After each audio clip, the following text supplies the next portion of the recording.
Welcome to Elon Unplugged, this week featuring the duet that's taking over Elon's music scene. The way our music blends is kind of interesting. We both have different voices and different styles, but it kind of all blends into the same style, I guess. This year, they were the featured artist at Tri Sigma's Rocktoberfest and an AOPI event in Irazu.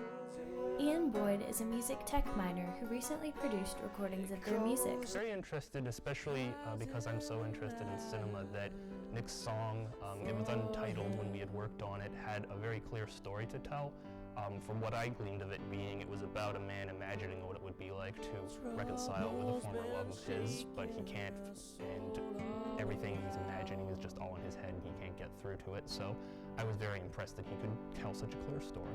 I think the most interesting thing that I found as a musician is how different instruments bring out a different part of you musically. Like when I play the piano, it's a totally different style than when I play the guitar, and not because it's a different instrument, it's because playing it with that makes me identify with a different part of a song.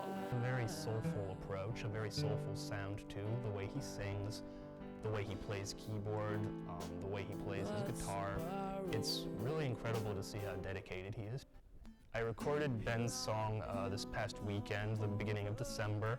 I would say his song was, it seemed to me to be a ballad, but it had a more lighthearted feel to it, and I liked that he had just as much soul in his work as Nick did, but in a very different way.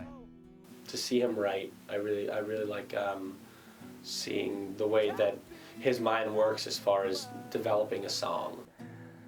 The most complete songs that I have are the ones that I have, I feel are most logical in terms of, the musical progression. It's one of the first songs that he's written that I see elements of other artists and other songs in it, but it still is unique in its own way.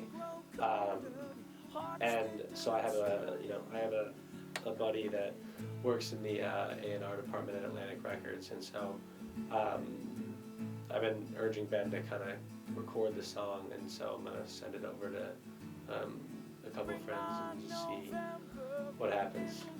My goal for the future, at least for us right now, is just to continue to learn from each other and try to start writing our own stuff together, and for me to try to catch up to Ben's songwriting ability, and just keep playing, and I think that we haven't even really tapped the surface of exactly what we fully wanted to do.